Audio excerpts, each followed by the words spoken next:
they run into problems, they collect the payroll, they run the payroll, but they don't pay the taxes.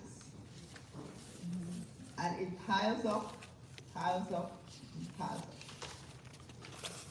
And that's when a revenue officer will come knocking on your door. I had a gentleman who, he was in the plaza. See, his business was in the same plaza where my office is. And he spoke to my husband like about a year before. And he was one of those people who felt that he only wanted to deal with a man. So my husband says, I'm not the CPA, my wife is, you have to go talk to her. So never saw him, he went elsewhere. And the day he found it was the day the revenue officer showed up at his shop. Okay? And he was into the IRS for almost $400,000 for payroll taxes. Now we were able to help him, but he still had to pay because his business was really bad. And so what he was doing was he was running the payroll, not paying the taxes.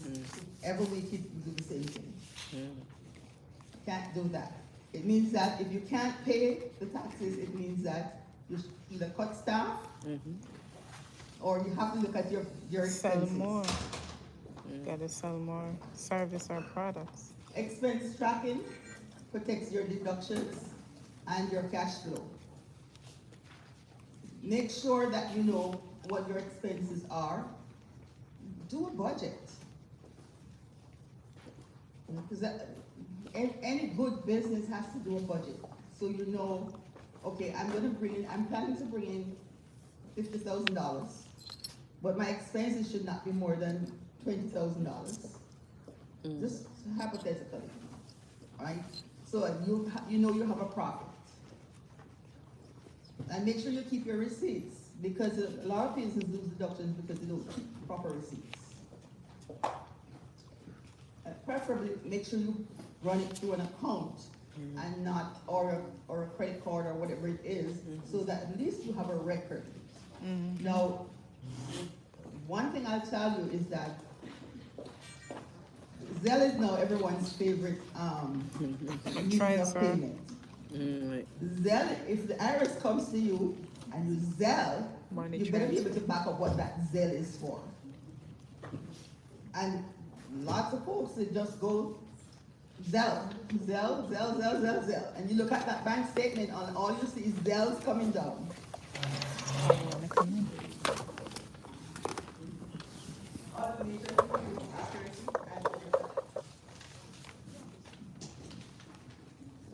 Common payroll and expense mistakes, misclassified employees versus contractors.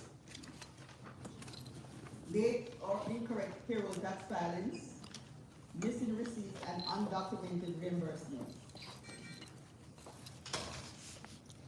CPAs versus DIY accounting.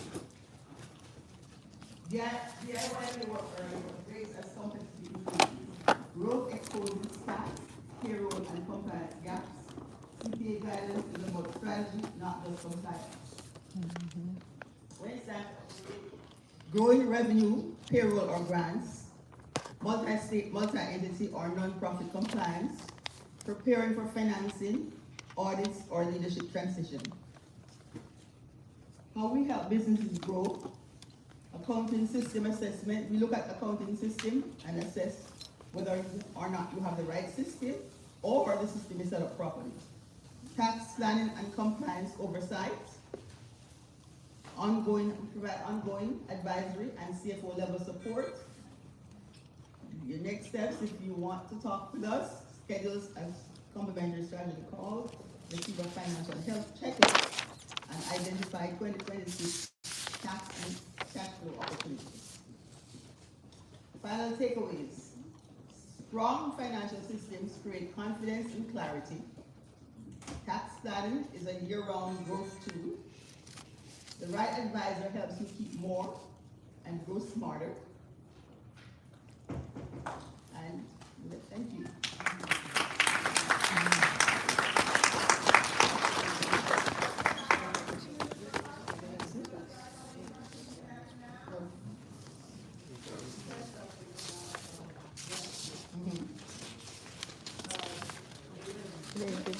stuff.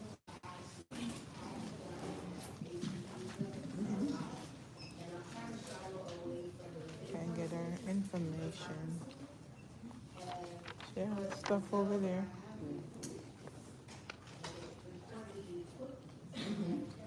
I don't Yeah, think but taking the picture what right. if Stuff you is have no full. invoice, what is it for? Oh, wait till The payments are not as it bad, stopped but thinking. it's when you're, Stupid Gmail. I think I need to clean up my Gmail. the, as long as all that money is income, the IRS is not gonna question income, right? But they will question all the expenses, yes. The more income you file, the more they love you. Okay?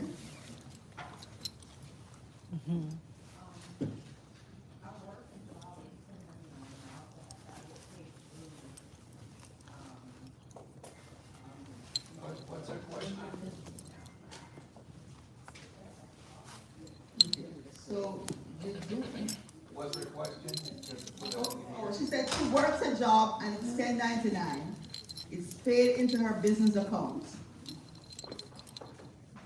When you apply with the employer who you're doing independent contractor work for, did you provide them with a W-9 for your W-9? Or is it, or did you get that 1099 in your name? No, that's not, that's money paid to you. Right. If you want the employer to pay your business, then you give them a W-9 with your business name and information. That's legal. As long as they pay the business, pay the business.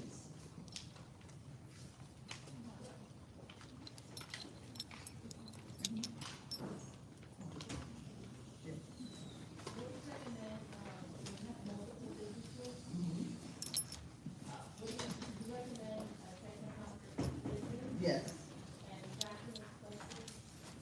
If it's multiple business, each one should be tracked separately.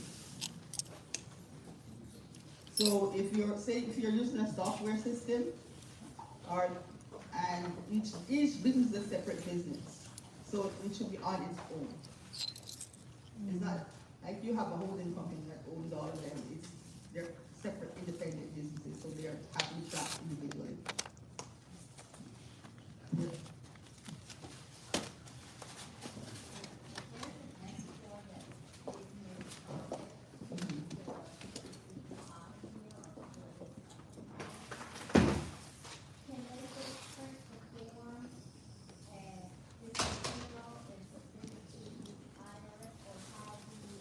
If an escort that big, okay, so you're saying it did no business at all, or it just lost money?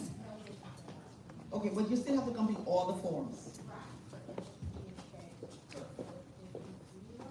Yeah, you can file a zero return showing, because what happens if you don't file the return, then you're considered late. So you can file a zero return. Thank you.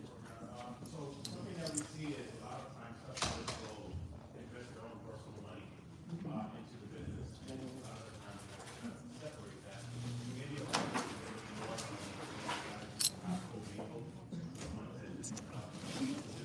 Right. True. So if you're investing your own money into the business, then you should you're either putting it one of two ways.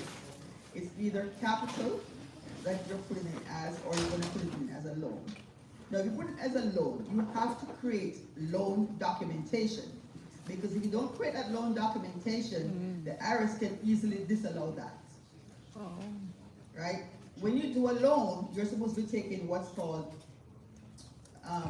you have to take interest on that loan. You can't just, because a note by itself is not a loan. You have to do it as if you went to a third party and you got funding from the third party. And it doesn't have to be as high an interest rate as that person would pay you, but you should have an interest on that note. So that way you keep clean books.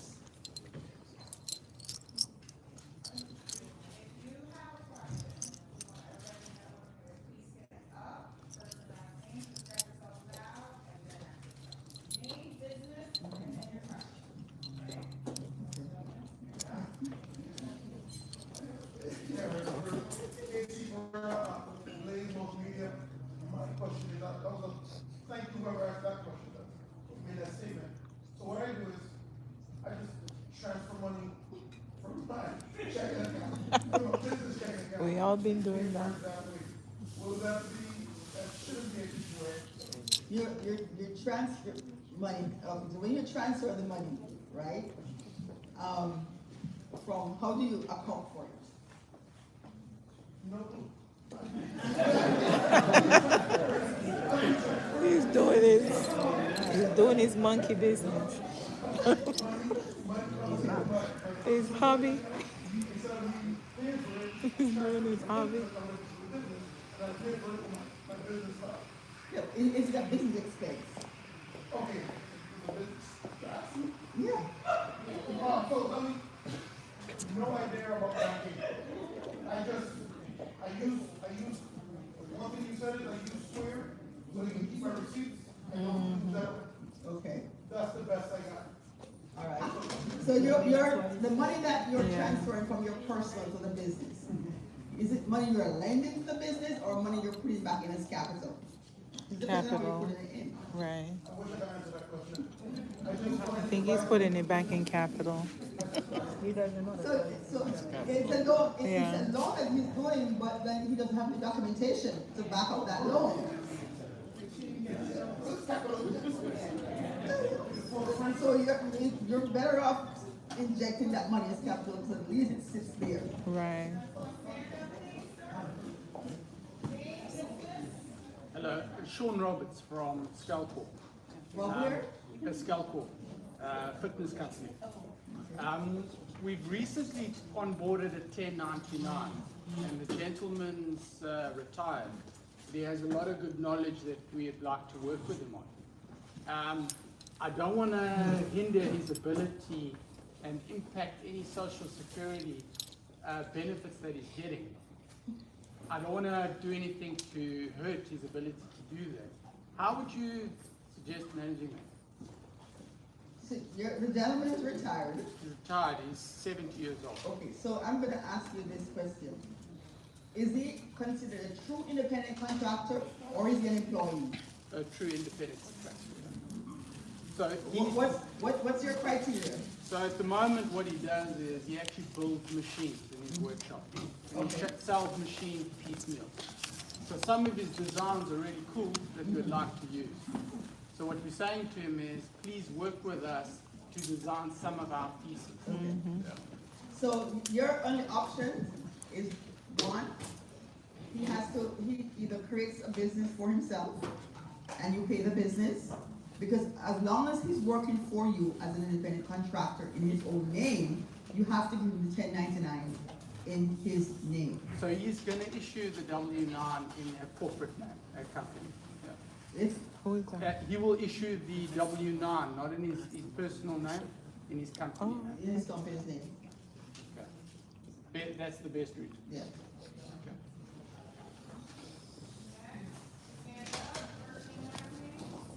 This is what my name is Josie, I do commercial loans. I would like to say to you and to everybody, maybe we can clarify to everybody. They can have, like when you have somebody working as a 1099, there's two ways to do it. Sometimes they can have a company, like an LLC or something like that, or a DBA. You know, the DBA is where they have the number, EIN number that they can, do taxes with, but it's not really a company. Maybe we can add some information as well. Well, so when you do a DBA, right, it's your name still. You're only doing business as. Exactly. So technically it's you, right? But that to me is not the criteria, the proper criteria. The proper criteria is to look at that business and to determine, is it the correct entity? So, yeah, but I still wouldn't do a DBA because that's another issue that when you run into an IRS issue, when they come into his company and to evaluate, he's better off having an LLC.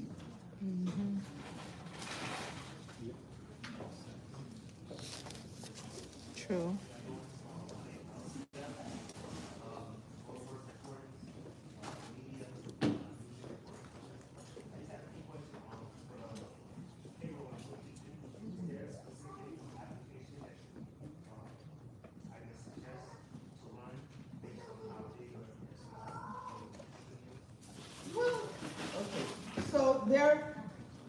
Do you have, first I'm gonna ask you, are you working with an accountant?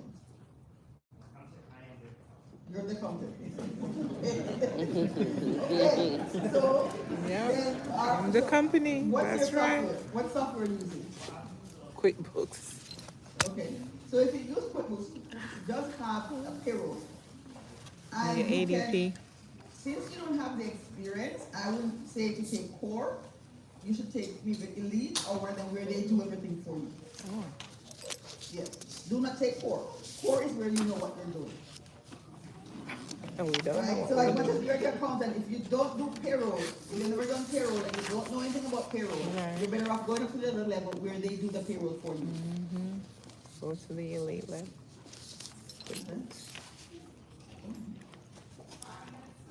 I am Phenomenal, Ally Financial Solutions, tax preparation, credit repair, insurance license.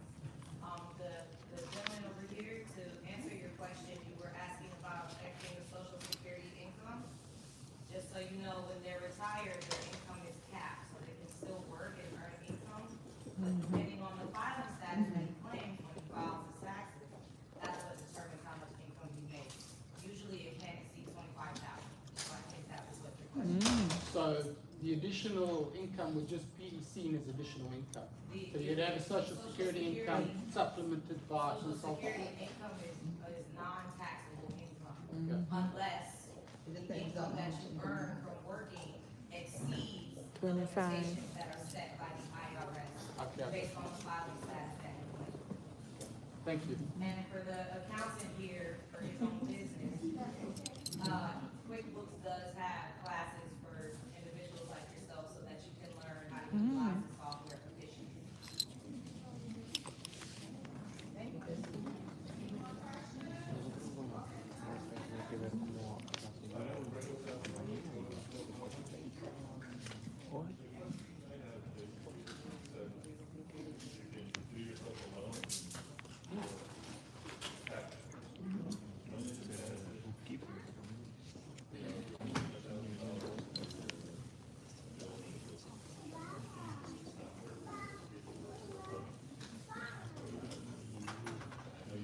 Right. I would say you put it in capital, because you can always do a return of capital at some point in time, if you have to. Well, when it, if the amount is over, I know theirs has a, I think it's $10,000 they look at as the amount. But it's a person who, if you keep moving money daily, month after month, week after week, because we see that, where the person is, okay, they move $1,000 today, then they move back $1,000 and then.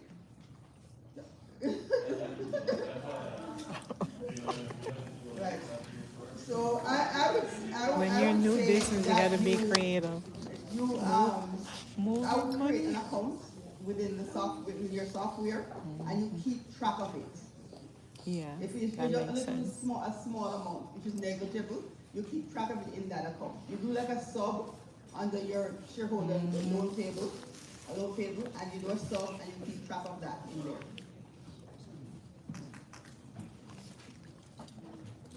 So many ways. Good morning, my name is Tanya. My business is Honey and Harmony. It's a wellness luxury brand. So I'm hoping I'm gonna articulate this well. I rebranded my business last year, so 6 months ago. However, I own a brick and mortar building. I've been paying property, it's paid for, I've been paying property taxes on that building from my own personal finance. So my question is, can I pay myself back from paying property taxes on that brick and mortar as my business funds generate?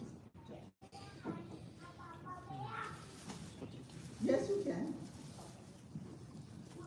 But it's not in my. but you have to make business. sure. Right, you it's not in my business, the brick Right, and mortar's but- not in my business. Yeah, but you paid it, so the brick and mortar is not in the business name, it's in your name It's in my name, personally.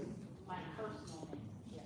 Well, I think what you have to do is, you have to create a lease between you and the business, and then you pay, based on the lease to yourself. Right? Because if it was the same company or that owned everything, it wouldn't be, but since it's in your name personally, then you do a lease, Right. and you have the lease paid you. Make sense. Hey, thank you. That was good.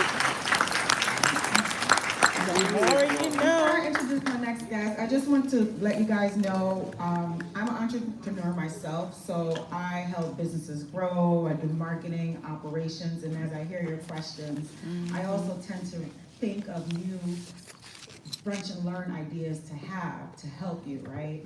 And what I hear is a lot of you guys have niches. Everybody knows what to do, but don't realize sometimes you need help. Right. There is no I in team, and that's the number one thing I always tell my client. Hey, you gotta find a VA, find an intern, college students.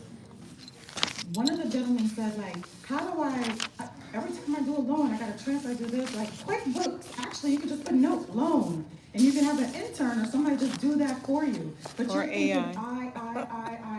Create, There is no I in team. The most successful people out here have a team. So I need you guys, take my marketing class, because I can't wait to let you know. Yeah, I'm gonna be in your class. You need a VA, and I'm gonna teach you secrets on how to get a VA in Philippines and India. Like, if you don't got all the money, you don't got $13, $15 to pay somebody, you do have $3. If you don't have $3 to pay an hour, that's a problem, okay?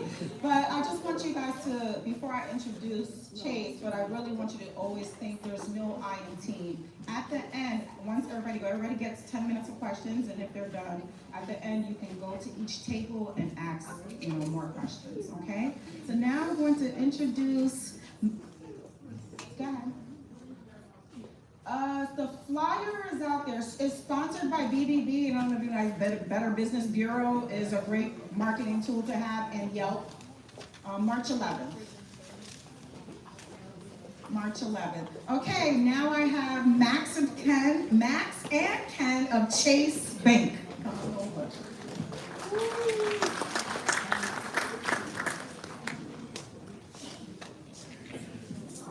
Good afternoon. Good afternoon. We are excited to be here representing JP Morgan Chase. And just to start off, my name is Ken Frazier, VP of Community and Business Development here in South Broward in Miami. So been in this business with banking. I should say I've been with the firm for 23 years. This will be my 24th year. I've been in banking roughly about 28 years. So in various roles, obviously, with the firm, originally from Chicago. Been in this South Florida area for now about 15 years. So I've had the luxury of working with a lot of businesses here, a lot of organizations.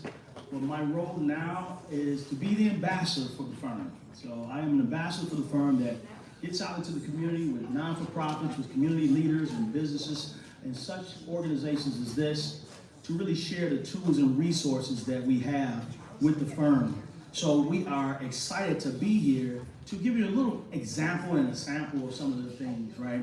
But some of the things that we're proud of that we've been able to accomplish in a short few years. We established this line of business roughly in 2020.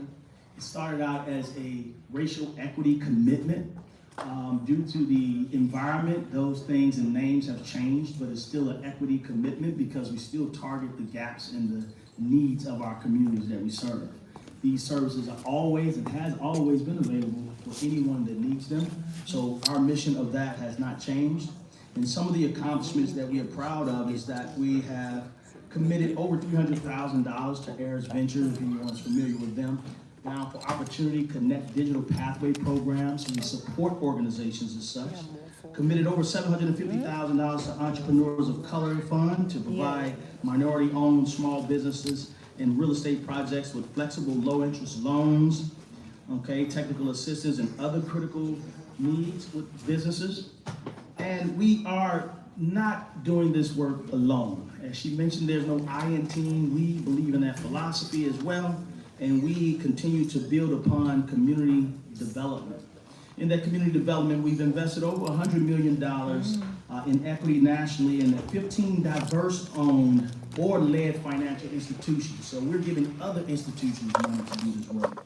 And one of those are familiar here maybe is Sun State Bank.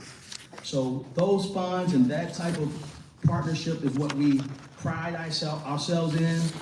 Here in Broward, we committed over $332,000 to the Broward Education Foundation to help students prepare for success in post-secondary education, in the workforce, and for life. So these are some of the things that we're very, very committed to and look forward to continuing to share with the Broward community. If you are familiar with Tech Equity Miami, that is a huge program that we gave over $10 million commitment to advance equal access to tech skills, careers, and education. So these formats are available to you. At our table there, we have some QR codes, and you'll see a few up today. So QR codes is the new way to just get information across very quickly. So we apologize. We'll have a few. Max will be doing a QR code to really review his presentation today, which is going to be a sample pretty much of what we offer. And we have over 15 to 20 financial literacy or financial health workshops that we offer. And then we'll have a QR code that I'll put up that'll, if you're interested in any tools or resources that we may have, any future workshops that we may have, as I mentioned, we have plenty of them, that will allow you to access that. Right at our table, we have a workshop about small business planning. So we call it Small Business 101. We have a virtual option that's going to be this Saturday, virtual at 12 o'clock noon. And then next Thursday, we have Small Business 101 in person, right here in Broward and 441. Okay, it's a lunch and learn opportunity as well to get to meet some other business owners. So those are the QR codes that you'll see available, for you today. And we look forward to working with you all here in Broward and continue to build on relationships. Without further ado, I'm going to introduce Max Gutierrez, who's going to do a workshop today around cash flow. So over to you, Max. Cash flow, show me the money. Happy to see you all. Max Gauthier, some familiar faces with whom I work. Britt, I see you back there with the social media. She helps businesses on that front. So my name is Max Gauthier. I'm a senior business consultant with Chase Business Banking. I have been in banking since 2004. I believe I've held everything from the mortgage licenses to the investment licenses. But it really clicked for me with business banking when I was able to help a business get a loan and actually walking by in New York and I saw the storefront where they actually started the business and people were working. That was my moment and my aha, I like to help small businesses. So from the business banking realm, I've done everything from the loan lending to having to say yes and no to business owners, some of the pre-underwriting as well. In this capacity, I really try to help business owners by helping them scale their businesses, working with you guys one-on-one through Zoom and helping you guys scale and grow your business. What we're going to talk about today is going to be a little bit about cash flow. We're going to try to compile a 1 hour and a half presentation into a 30-minute presentation, and then we'll take any questions or anything like that towards the back end side on our table here. So again, thank you again all for being here, and I'd like to start with this question. How many of you have been in business for 2 years? 5 years? All right, and just starting. All right, so that gives me an idea of where we are. Annual revenues over $1 million. Okay, all right, awesome. Annual revenues about 500,000. Working on it. Or above and below 500. All right. Generally, we make this really interactive. We have a lot of questions that come up, but today we're not going to ask the questions until we're there. Because what we find is that I may present here, none of that topic is going to make sense, and these questions make more sense because I asked about some of what the commingling of funds. I hope a lot of people got some information out of that as well, because I saw a few people kind of navigate around that topic. So the questions are really key as far as how a business owner can really kind of see and perceive where they stand. Right. So let's go ahead and start. This is going to be my direct contact information. Although I got to do the QR code for the bank, I just give myself. I'm old-fashioned, so just give me a ring if you have any questions, and you can reach me by email as well. Email is probably the simplest way to do it. I'm always in front of the computer. I'm going to email you back. Sometimes I'm in meetings or doing something like this, and I can't reach you. So I'll go ahead and move forward. And anything you need, my cards are gonna be there as well. So cash flow is the fuel that keeps your business running smoothly. I'm sure you know that, and the question behind that is how many of you are gonna be, let's say things were to halt right now, how much time do you have until your business really comes dry?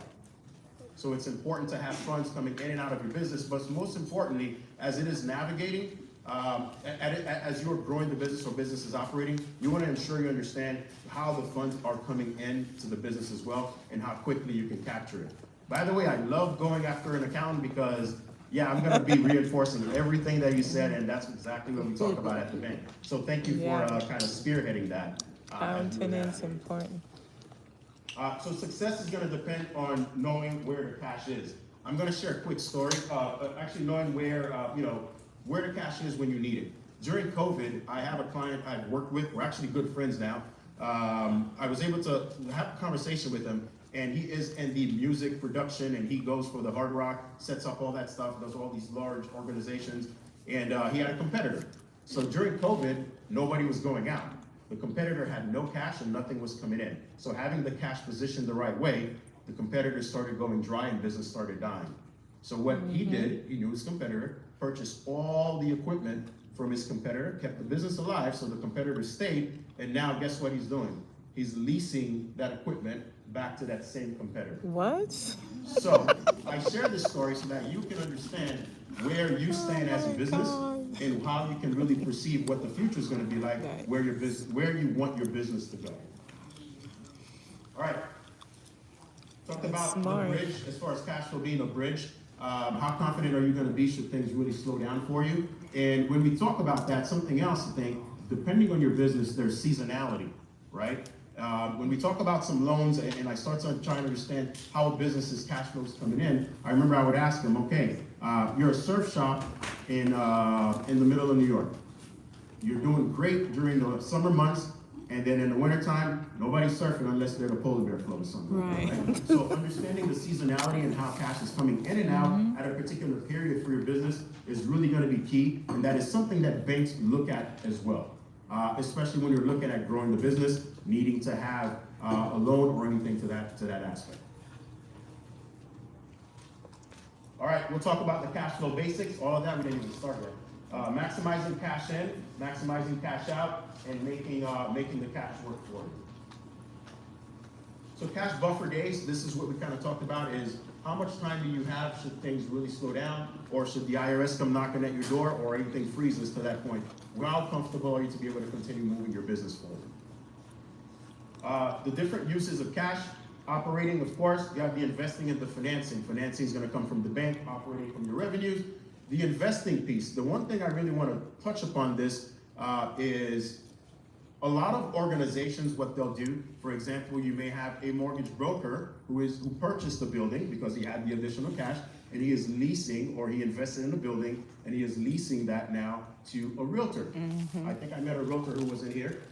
So something like that, because those two organizations work. So as you're thinking about the growth of your business and you're thinking about purchasing buildings or anything to that sort, think about how you can really invest or reinvest back into your business in that way. So each of them have their own stories, but due to time, we'll move forward with that. Thank you for jumping on the cash flow statement. This is going to be an example of it. So a cash flow statement, there are going to be a few documents that the banks usually will ask when we're looking at extending credit or really understanding your business. So we'll talk about the cash flow statement as well. That's going to be one of them. And it's going to be basically a statement that tracks all of the cash coming in and out of your business, right? The other document, I used to ask this all the time, and you'd be surprised, $1 million business owners who are not really keeping on top of that. So it's really key, one, to have an accountant, know what you're doing, which is going to be a main key, which I'm sure you do, but also understand what these statements are. So that's going to be one as well, which is going to be the P&L or the profit and loss statement. Clean books really create opportunities for you guys. If you are coming in, usually when a client is coming in or a customer is coming in and saying, hey, I have this opportunity to get this new contract with the school board. I'm going to need a line of credit for $120,000 to purchase that material. I'm going to get out of that particular deal another $50,000, $70,000. By the time you are ready to borrow, it's already, a lot of the times, it's too late if you don't have your books in order. So you don't want to miss an opportunity of a contract because you don't have everything in order.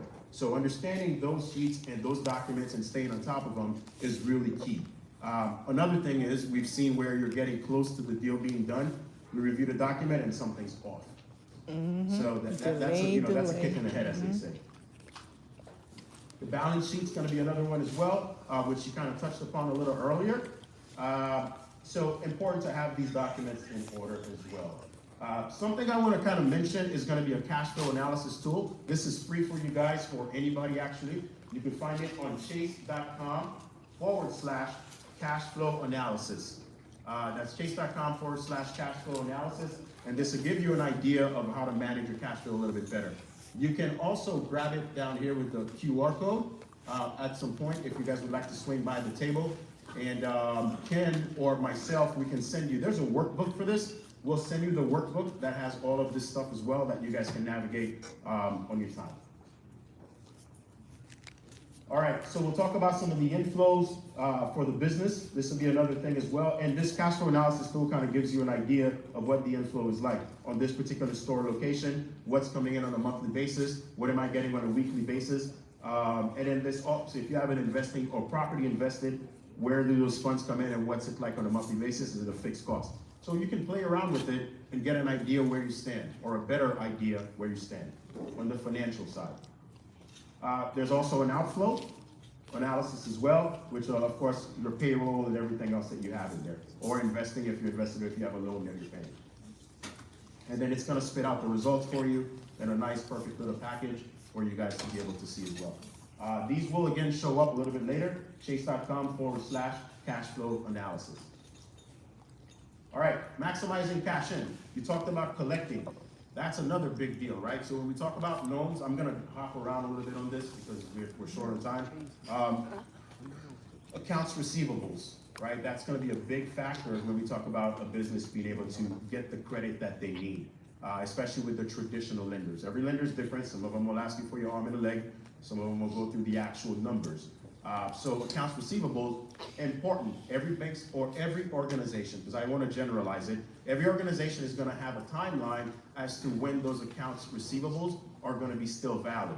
So some of them will say, hey, anything you haven't collected after 3 months, we don't want to touch that. We're not going to factor them in. Some of them might say after 6 months, that's uncollectible.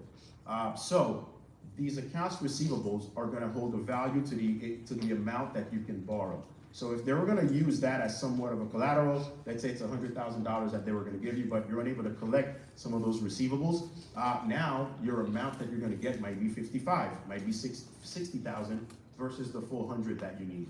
I'm happy to dive in deeper, but I want to kind of share that example so that you guys who do have those receivables, you're on top of collecting the funds as well. And honestly, you know, a mentor of mine told me a business is if you can't collect or you're not making money, it's a hobby. So you want to ensure that you are collecting at the end of the day. True.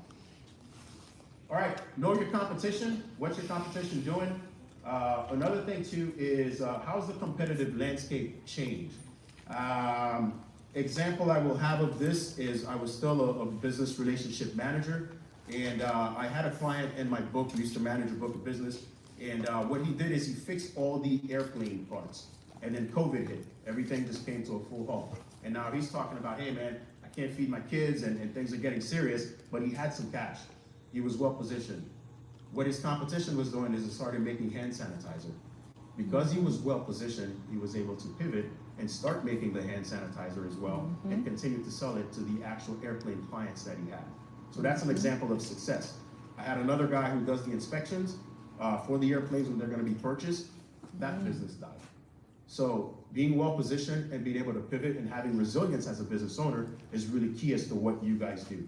So understanding what your competition is doing not only helps you with the pricing that you're going to set, but it can also guide your business to the right path to help to continue to stay alive. All right, this is going to be another tool, chase.com/competitive analysis. Again, if you guys sign up later, we'll send out the workbook to you. But this kind of gives you an idea where you fall between your business and your competition. You can play around with these. These are all plug and play, and it'll give you an idea where you fall. Anybody taking a picture? Want me to go back? Good to go? All right. Segment your customers. This is going to be key, especially if you're starting off And what we'll talk about are gonna be the different type of your customers. Understanding your customer, my example of who they segment, like Bonefish Grill. I ended up liking Bonefish Grill because what I did is I got taken there for my Good birthday food. once. They got my email address, and each time before my birthday, a month or two ahead of time, they send me a card. Hey man, 15% off. I wasn't planning on going there, but when I do, I spend well. So these are something, yeah, I got addicted to them now, but these are some steps They that should give you a guys can free take dinner. as business owners, as you're identifying the type of customers that we're gonna be going over.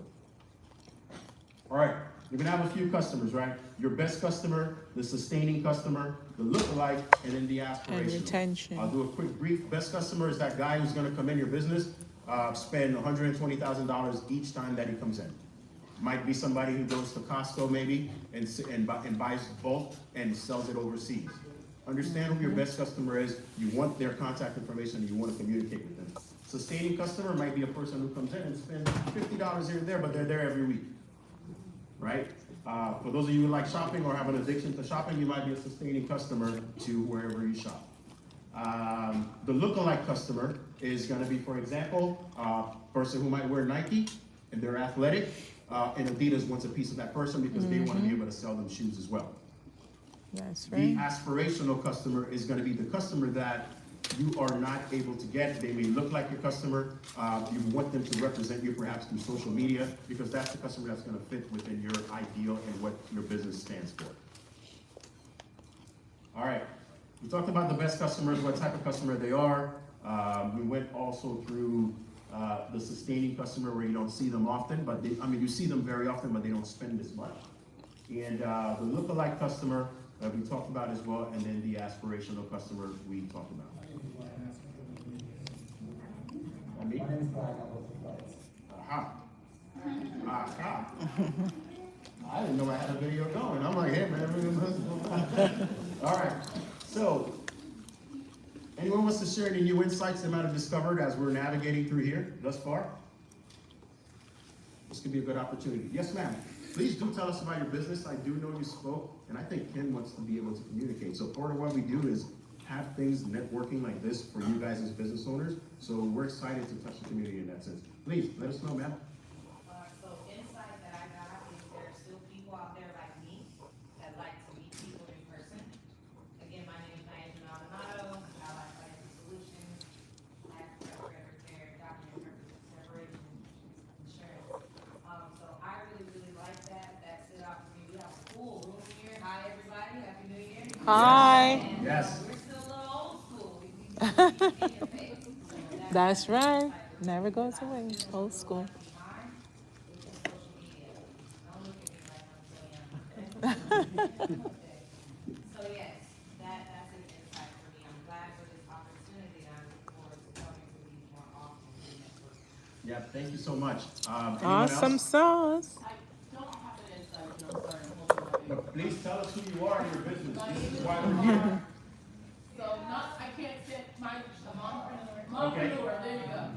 Nonprofit organization, I want to know, it's not an insight for me, but I wanted to ask, do you Let's guys have see. nonprofit,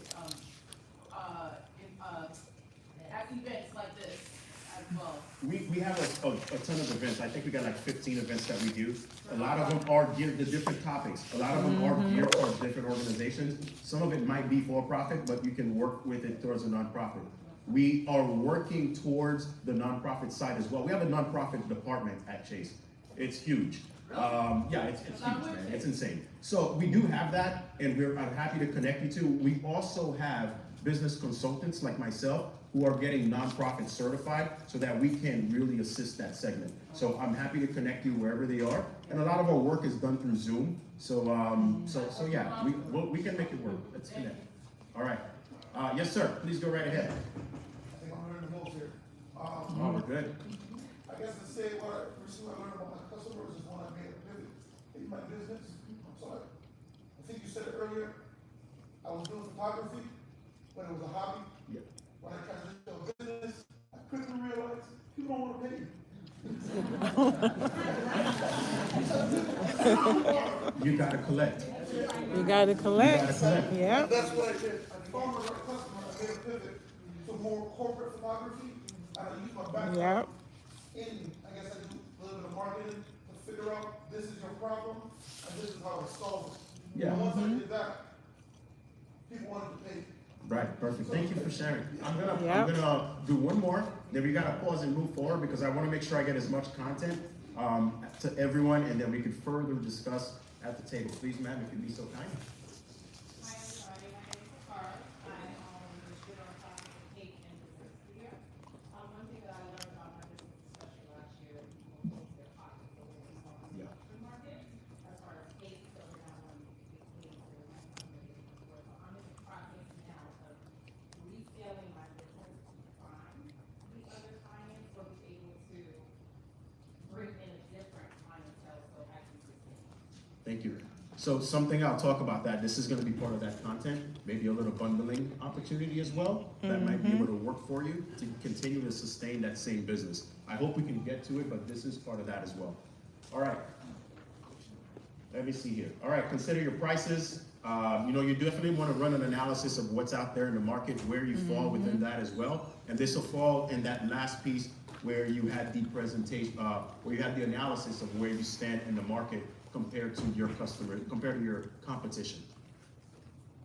All right, pricing is there's a bundle part we just talked about. There you go. So an idea that you could do is maybe with that 15% card that you're sending out to the customer before their birthday, is say we're gonna add an extra dessert. You'll have them come in and buy a little more. So something to that sort, but bundling sometimes is a good opportunity. You Right. can dive deeper into strategies on a one-on-one if you want to do that. All right, collect on your sales. Zelle, you mentioned earlier, that's one. You gotta make sure you keep the records on the Zelle part, of course, but other ways is you can have automated debits. If you're out here still receiving checks, my guy who does my grass only wants to get paid by check, that's his, but if you're out here still doing that, think about how quickly it is and how efficiently you're able to move forward with your business when you're collecting a little bit faster.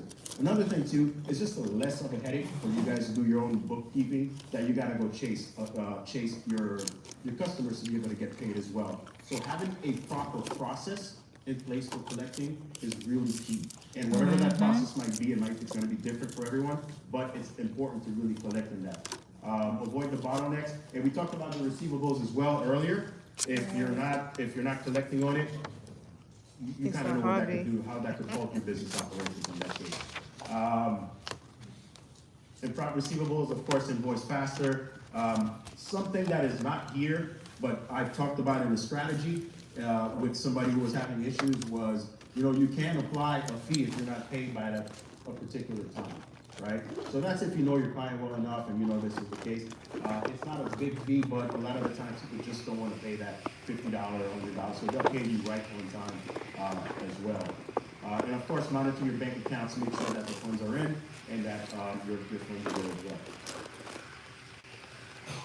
All right, we'll skip that because we got short timing. And then now we're going to talk about cash out. Knowing where the cash goes helps you right size your spending in a sense as well. Vendor relations, something that I'm going to really speak about, of course, renegotiating. I'll speak as an example. A lot of business owners might say, I lease my space. I've been here for 20 years. They've always hiked the price. You can always renegotiate your lease, okay? And that's a huge amount that you can save. And that renegotiating piece, one example I'll share, I worked coaching with a person who does travel. And she took about 100 people on a monthly basis, 100 to 200 people to same hotels, but different places around the world. One thing that we talked about, a strategy was, hey, if you're gonna work with these insurance companies, they're gonna buy them anyway, how about negotiating a contract to where they're paying a portion of it as well? That was one piece who was successful there. Another one was, hey, these hotels charge you this particular amount on each, and you know exactly what it's gonna be, you've been doing it for years. What about renegotiating to where they're able to extend a credit to you or to lower their prices while you keep everything the same, and that's going to keep the revenue higher for your company.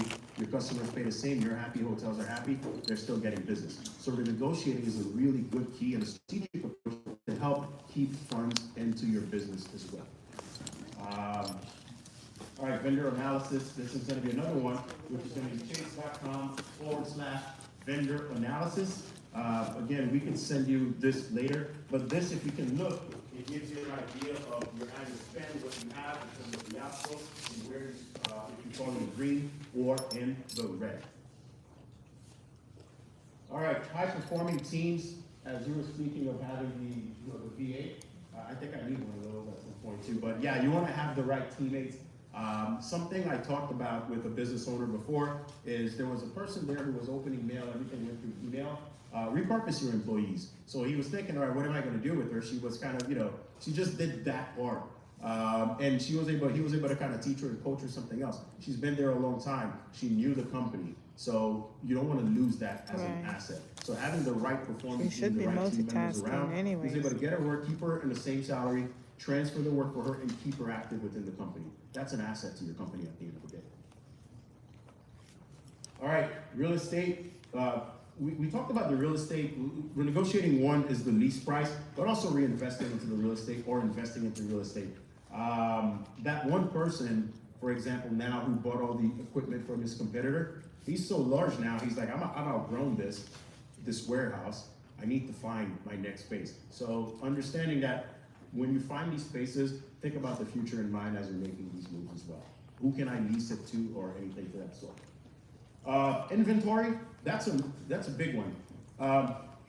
Inventory, the one thing you want to think about is it has to move, right? If it's just sitting there, it's dead, all right? And you're losing money on it on that. It's not dead, but you're losing money on it on that sense. I have a lot of stories about it, but what I will share about the inventory is when you're going towards lending, a lot of what lenders will look at is the total amount of the inventory as collateral, and they may lend you 50, 60% of that. But if that inventory is past its prime, it doesn't make sense. That's also going to be diminishing the amount of funds you could be receiving for that. So inventory, you want to make sure you're moving it. If it's just sitting there, it's not making you money, it's money that's tied up in that. So really important to think about as well. Of course, marketing, we have a lot of marketing folks here. We talked about Britt, who does it as well for you guys, so that's another thing. All right, we're coming towards the end. Making cash flow work for you is recognizing how money moves through your business has never been more important. I'm sure that is a key part. The one thing I want to share, these are the 3 sites that we talked about as far as the tools for you guys that you can leverage for your business.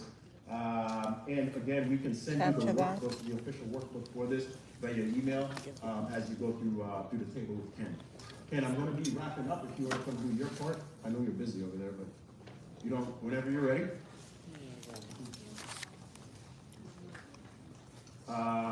All right, so anyone feel more confident about the cash flow or wants to talk about it more, we can. We can have some questions over there. Now I'm going to go into this. This is a QR code for me specifically for my presentation. I would really encourage you guys, please. This is how Chase keeps us on the ground doing the work that we do for our customer and our community. So I'm just going to be out front. Yeah, this is how it keeps us on the ground. So if you guys would be so kind as to take that survey for me. My name is Max Gauthier. It'll say you're going to select the Miami market, and then you'll see a couple of consultants there. You'll see Guillermo Salo. My name's Max. This is directly for my presentation and how I did today. I really thank you all for your time and appreciate you. If you have any questions, I'll be here, and I'll let Ken close it out from there. Thank you. My phone is busy.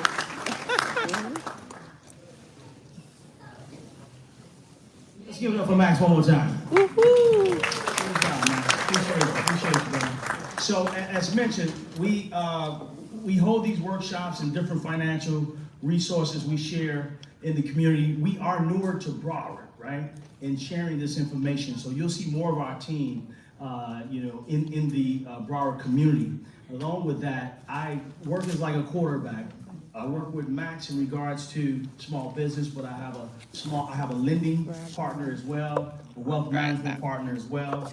And we do also credit workshops and the whole gamut of financial literacy across the board. So wanted to make sure that we put this QR. This is the QR code that was off in the back. So anyone that wanted this workshop workbook, please hit that QR code.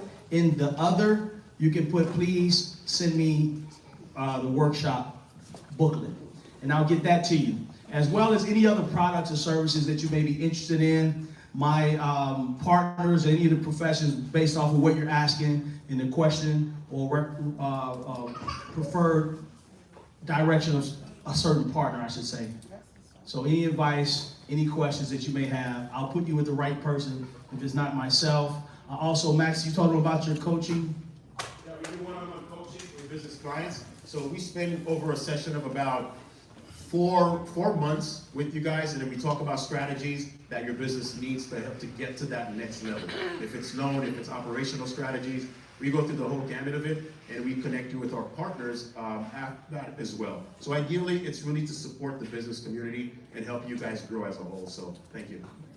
Now, one thing, Matt, you do have to qualify for that coaching program that Max is in, but in between that time, if you don't qualify now, we want to work with you to get you in the position to qualify, and we share other tools and resources along the way. Yes?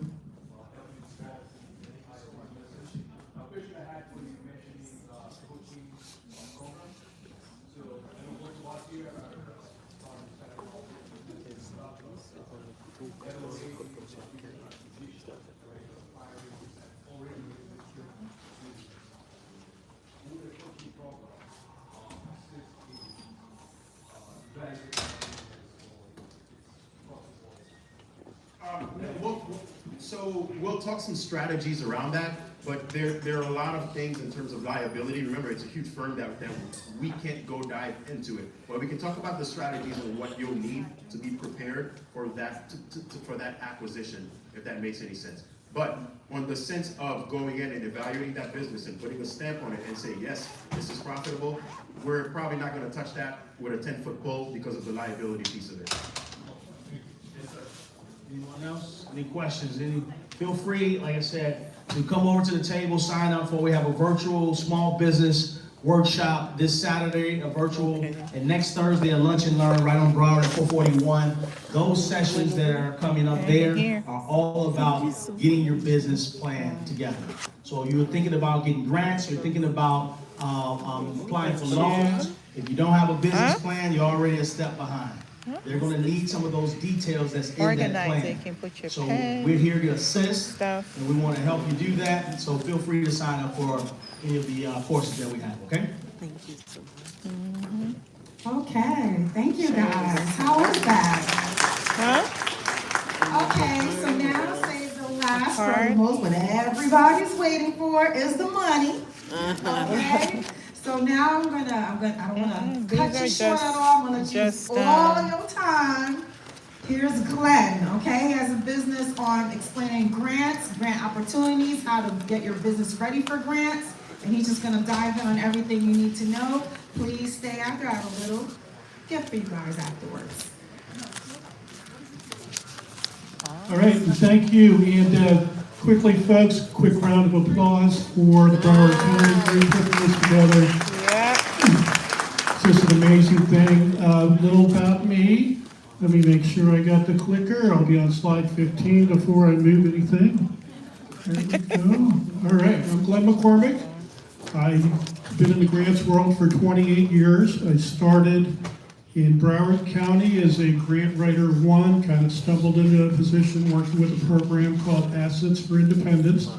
And we would fund small businesses, educational opportunities, and homeowners. I was kind of good at it, so they promoted me out of that and into public works, doing airports, ports, and roads. You're driving on the interstate, that's grant funding. You're seeing those ships come in, that's grant funding. You see those planes on the new airport, that's grant funding. But what's important to me is you see new business starting, and that is grant funding. Okay, it was great, Janet and Ken and Max, they talked about handling the money. What I'm going to talk about is how to prepare to receive the money, because the cart does not go anywhere without a horse pulling it, and that horse is dollars. There's a lot of chaos in the grants world right now, but at the end of the day, $2.6 million went out in grant funding last year. $2.6 trillion went out in grant funding last year. And it will pretty much be the same. Oh my God. Ladies and gentlemen, to respect the speaker and time, I'm asking everyone to please not go to the exhibit tables till all presentations are done. You will have 35, 40 minutes to speak to someone at the table. Thank you. And thank you, I'm so glad I didn't notice, but that's all right. Okay, so, is your organization grant ready? Let's talk about what this is. We want to understand grant readiness. We're going to talk about some key components here, what documents and processes you need and why that's important, building capacity, and we want to assess and improve your ability to get a grant. So grant readiness, you are a nonprofit or you're a business generally. You are one or the other. You want to make sure you have clear goals. You want to make sure you have robust financial systems. And Max and Ken and Janet have talked about that, so I'm not going to be here advocating you buy this program or that program, but I will say you want to have robust financial systems. You cannot sit down and send in and say, I want money, and we all remember that commercial with that crazy guy with the dollar outfit on, going, grants, grants, grants, throwing dollar bills around. Well, he doesn't exist in the real world. The real world, right? What is it that you are going to do with your grant? And this is becoming more and more important now. We are seeing that did you actually accomplish what you were doing is important now. We've seen grants get terminated because they just didn't do anything. It's like, yeah, we had 4 employees.